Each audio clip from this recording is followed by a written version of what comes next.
penjelasan abang itu logik gitu. Jadi masuk di apa ya logika gitu loh. Masalah pertama ini, abang pernah itu Nabi Muhammad juga berdosa. Terus uh, uh, berso Allah juga bersolawat pada Nabi, malaikat Nabi. Nah, di situ tuh kedudukannya kok jadi kok kenapa Allah malah bersolawat sama Nabi begitu maksudnya. Nah, kan itu malah jadi Hmm. bingung. Nah, terus Nah, itu dia.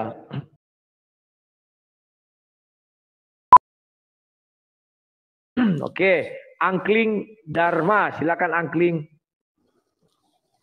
Salam, selamat malam Bang. Wah, salam, selamat malam, silakan Angkling. Ini saya sering ngikutin sang debater nih, Bang Rudi Yohanes nih, mantap pokoknya. Silakan. Ini saya, ini saya Muslim Bang. Oh, terima kasih, terima kasih. Nggak marah ya, namanya diskusi ya. Ya nggak marah, nggak Terima marah kasih, ya. terima kasih. Saya tertarik nih dengan apa ya, mungkin pengajaran abang ini segala macam. Ya cuma saya pengen bertanya aja. Boleh. Kalau Tuhan Yesus itu kan mengampuni ini, menebus dosa semua umat manusia. Apakah yang jahat ditebus Bang? Kayak contohnya Firaun gitu. Oke, kujelaskan ya. Di Matius 26 ayat 28 itu dikatakan darahku tertumpah bagi banyak orang sebagai penebusan dosa. Firaun sudah meninggal jauh sebelum Yesus datang. Maka dia tidak akan diampuni. Nah, yang diampuni dengan darah Yesus yang mana? Di Matius 27 ayat 50 sampai 53 dikatakan dia turun ke dalam kerajaan maut membebaskan orang-orang soleh. Jadi orang-orang saleh, orang-orang suci atau orang-orang saleh lah ya, yang mati sebelum Yesus datang, itu kan masih ditahan di dalam alam maut. Nah, dengan apa mereka dibebaskan? Itulah Yesus turun dalam kerajaan maut, mengalahkan iblis. Sehingga orang-orang saleh itu bisa menuju surga. Ada jalannya. Silakan. Yang kedua nih Bang, juga di Muslim saya juga merasa bingung nih kan di Al-Quran tuh ada apa ya Taurat, Injil dan Zabur disatukan di Al-Quran. Apakah kitab-kitab yang di terdahulu itu lengkap di situ? Apakah aturan-aturan yang di Taurat, Injil itu dilaksanakan di situ, Bang? Itu maksud saya. Oke, ku jelaskan. Al-Quran tidak ada menuliskan isi Taurat, isi Zabur, dan isi Injil. Yang ada hanya mengatakan Taurat, Zabur, dan Injil.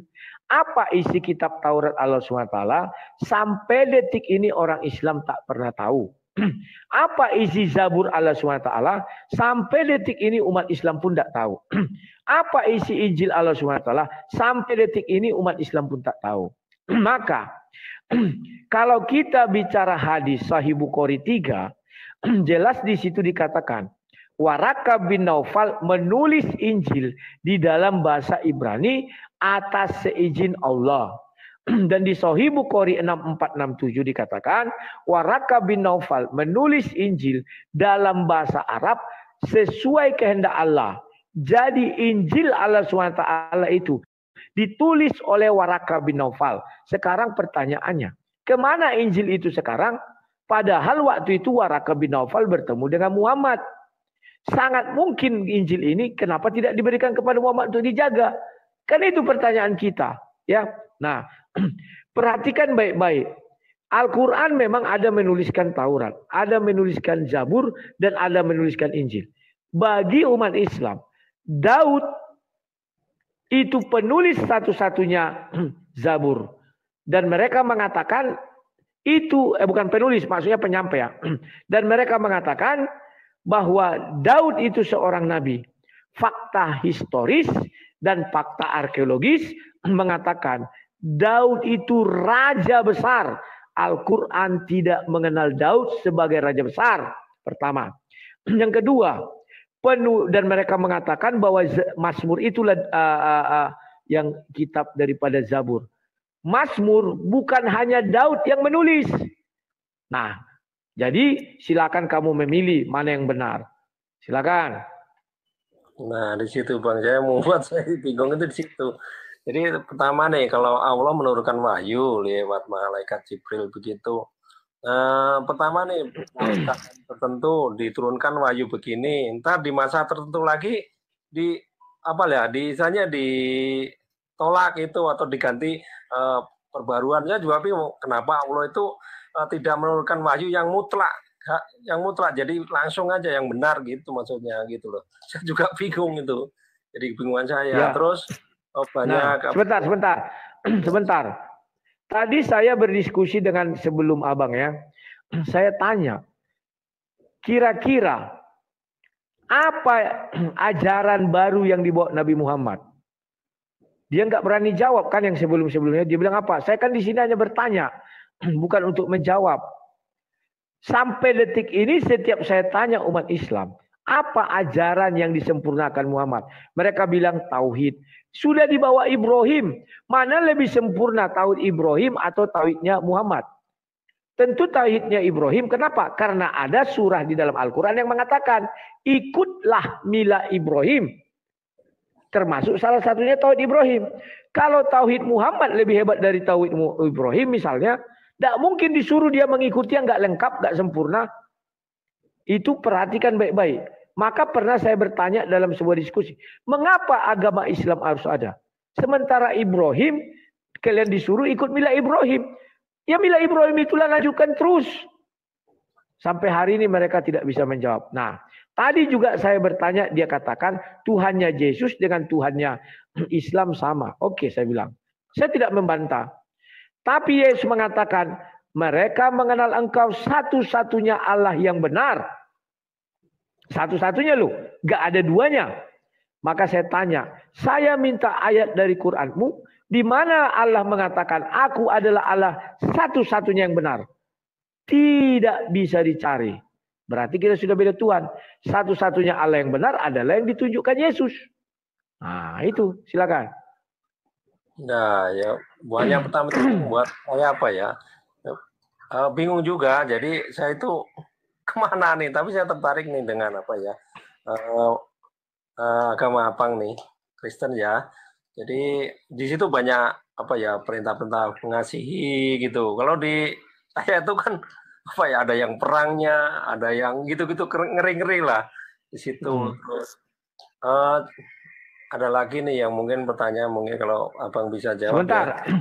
Sebelum bertanya, di dalam Al-Quran ada ajaran kasih, tapi kasih kepada sesama Muslim. Ada itu ajarannya. Kepada kafir saya belum temukan, karena kafir ini dikatakan jangan jadikan penolong. Tapi ada sih mungkin pengampunan kepada kafir, saya nggak tahu ya. Yang saya baca sampai hari ini, kenapa saya dikatakan kafir? Kan itu katanya Tuhan itu satu katanya. Kalau Tuhan satu, kenapa saya dikatakan kafir? Harusnya enggak dong, kan Tuhan kita sama katanya. Kalau Tuhan itu satu dan Tuhan itu sama, saya nggak akan dikatakan kafir. Nah, apa perbedaan Yesus dengan ajaran Yesus? Ajaran Yesus ada dua. Kasih kepada Tuhan dan kasih kepada sesama manusia. Nah ini. Tidak dikatakan kasih kepada orang Kristen. Tidak ada. Makanya Yesus melarang orang untuk mengatakan orang di luar Kristen adalah kafir. Nggak boleh. Karena dia mengasihi baik orang yang beriman kepadanya maupun orang yang tidak beriman kepadanya. Itulah kelebihan Yesus. Silakan. Ya di situ Bang. Tambah pencerahannya nih. Kalau Tuhan Yesus ini saya baca-baca ya, ngikutin ini dari pembelajaran abang nih. Dia bisa menghidupkan orang mati segala macam ya gitu kan. Dia menerima wahyu itu, dia menyampaikan wahyu itu ada saksinya, banyak pengikut situ. Yang saya juga bingung nih, Nabi Muhammad ini menerima wahyu dari malaikat Jibril. Beliau ini saksinya siapa gitu maksud saya, atau di mana gitu. Terus dia pasti pergi ke Gua Hiro itu ya, antar turun dapat wahyu gitu, dapat firman gitu. Itu Bang. Jadi mungkin saksi-saksinya itu yang Oke, saya jelaskan sedikit. Kalau mengenai saksi nggak usah heran. Itu anggap aja lah hal biasa ya. Yang menjadi kritisimu adalah seluruh nabi baca Al-Quran itu baik. Setiap Allah datang, semuanya mengenal itu adalah Allah. Tidak pernah mengatakan, membantah. Nah, saya baca hadis Sahih Bukhari 3, permulaan wahyu. Kenapa Muhammad ketika didatangi Jibril, dia tidak langsung mengikuti apa yang dikatakan Jibril, bacalah dengan menyebut nama Tuhanmu. Nah, di situ saya bertanya, ya, kenapa dia harus pergi kepada Warakah menanyakan siapa yang datang kepadanya? Maka Warakah mengatakan sama dengan seperti yang datang kepada Musa, yakni Namus. Maka saya bacalah surah 28 ayat 30 atau surah 28 itu. Di situ saya dapati fakta. Yang datang kepada Musa itu adalah suara. Dan suara itu berasal dari sebatang pohon. Makanya saya selalu bertanya, mengapa Allah SWT harus menggunakan media pohon untuk menyatakan dirinya kepada Musa? Saya tidak mengatakan Allah jadi pohon, tidak. Menggunakan media pohon. Kenapa tidak menggunakan media manusia? Mereka bingung sampai hari ini. Silakan. Nah, untuk itu Bang, saya banyak kebingungan nih dalam agama saya nih. Nah, satu lagi. Saya sering mengajar di depan orang banyak. Saya tanya kepada orang Kristen, mengapa kamu menjadi Kristen? Mereka jawabnya standar, oh karena kami ikut Yesus begini, begini. Saya bilang, itu jawaban standar.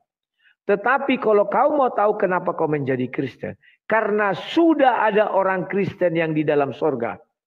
Itu di 2 Korintus 12 ayat 2. Terserah mereka terima, terserah mereka tolak, itu sudah tertulis dalam kitab suci kita. Maka aku bertanya dalam setiap debat kepada Nandar, tolong kau sebutkan bahwa Tuhanmu kau katakan pemilik sorga. Sebutkan kepada saya, siapa manusia yang sudah dimasukkan Tuhanmu ke dalam sorga? Yang beragama Islam. Sampai detik ini tidak bisa dijawab Sinandar. Jadi, di dalam sejarah kerohanian dunia ini, baik Hindu, Kristen, Islam, Buddha, dan lain-lainnya, semua sudah membuat pernyataan Tuhan mereka memasukkan umatnya ke dalam sorga.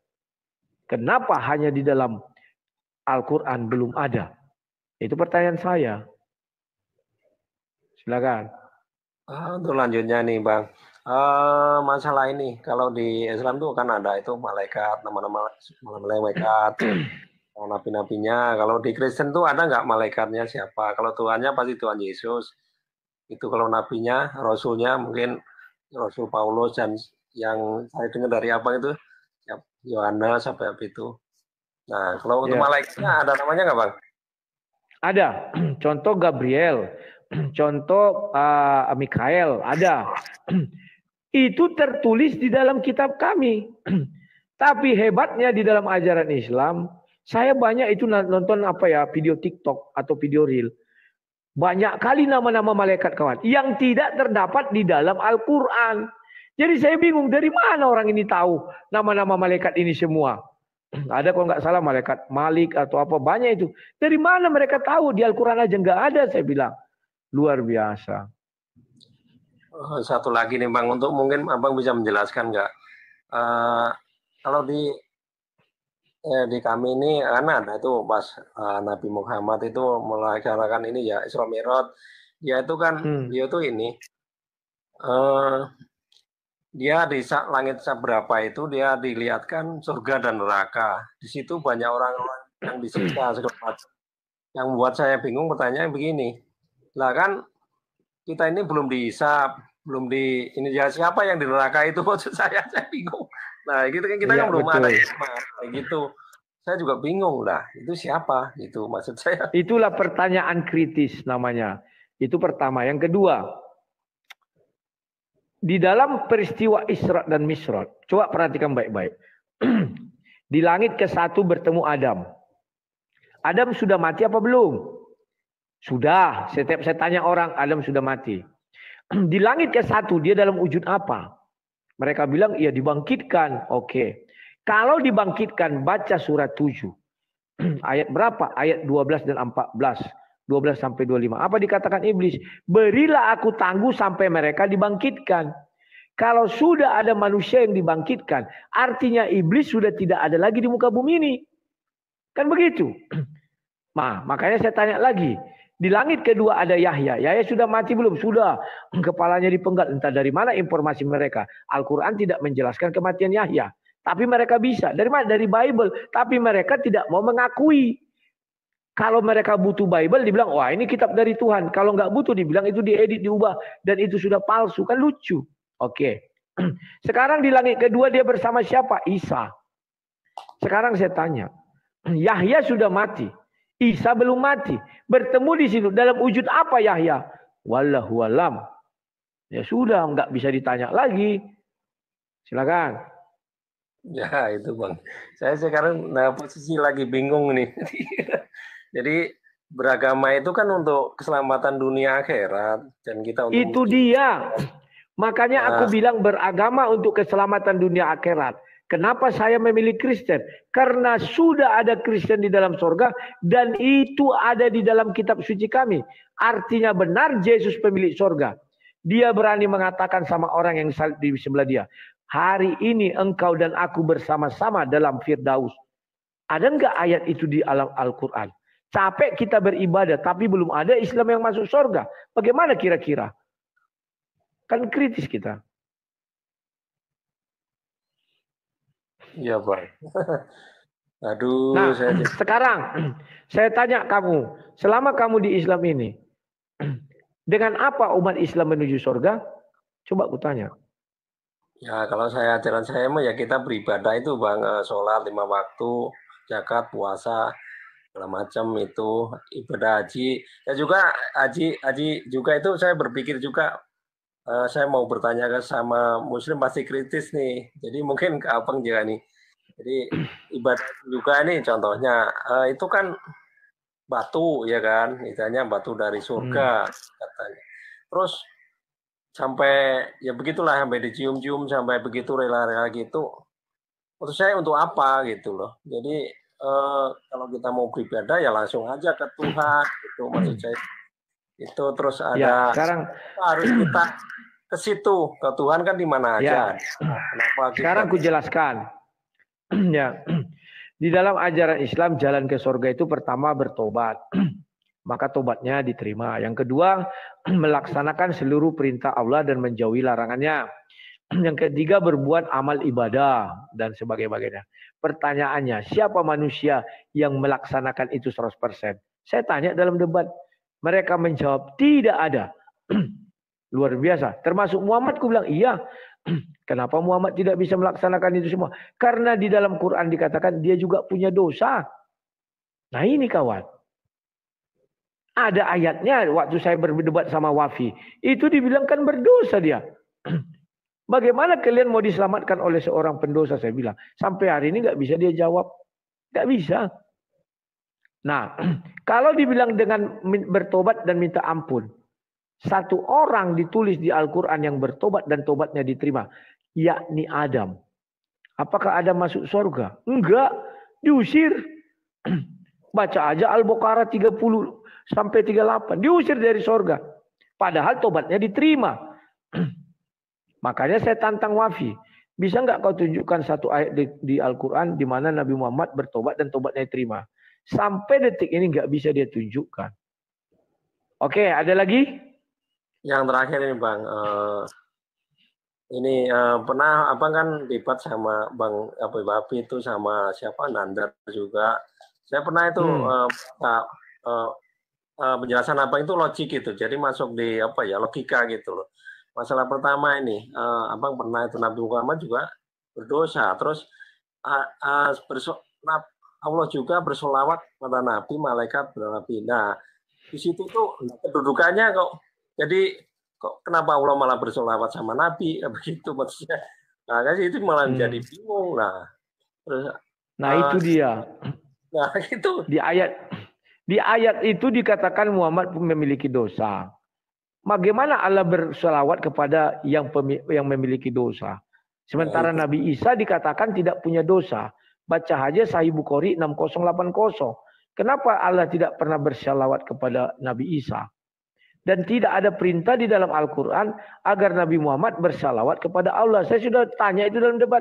Tunjukkan ayatnya. Di mana perintah Allah SWT Muhammad untuk bersalawat kepada Allah. Sampai hari ini nggak bisa ditunjukkan mereka. Nah itu Bang. Nah satu lagi yang itu yang Pak Paul Zhang itu pernah ini ya. Masalah Habsah itu ya. Habsah itu tahu-tahu setelah begitu. Oh kalau itu aku nggak pandai itu. Kok langsung gitu langsung turun ayat dari Habsah, peristiwa Habsah loh sama budaknya itu kok langsung turun ayat. Ini kok kayak apa ya, kayak bentengin kok segampang itu maksud saya gitu Pak. Gitu. Jadi saya dalam keadaan apa ya, saya itu kemana arah saya gitu loh Bang, jadi bingung itu. Ke surga lah. Keluarga saya ya semuanya Muslim lah. Saya sih memang dari turunan Muslim. Tapi memang saya terus terang saya tidak mempelajari secara detail, secara mendalam tentang itu. Gitu. Tapi ya pokoknya saya imanin, saya ikutin ajarannya gitu saja. Sebenarnya sih ya ada sedikit ngerti, tapi banyak kan yang kontradiksi ya kayak gitu. Di ayat ini membicarakan ini, di sini kok ditolak, ini gini, nah jadi kayak gitu.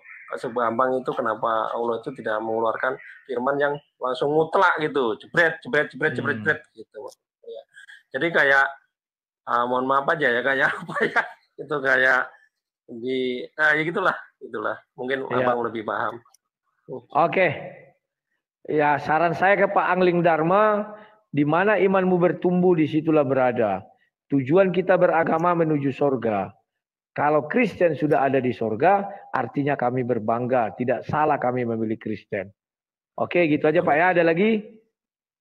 Oh sudah. Terima kasih atas pengajaran. Siap. Terima kasih Pak Angling Dharma. Selamat malam. Sampai jumpa. Salam dari Sang Debater. Ya. Mana ini kok? Oh ya. Ya. Jadi kawan-kawan, kalau ditanya kenapa saya memilih Kristen, karena sudah ada orang Kristen di surga, nggak ada cerita. Itu kan karangan Paulus, mau karangan hantu belau pun itu ada di dalam kitab suci kami, ibaratnya begitu. Lah kalian Tuhan kalian yang punya surga, Tuhan kalian yang berfirman, ya buat aja di situ, masa nggak bisa ditunjuknya? Kau ke surga sekarang, kan begitu ya.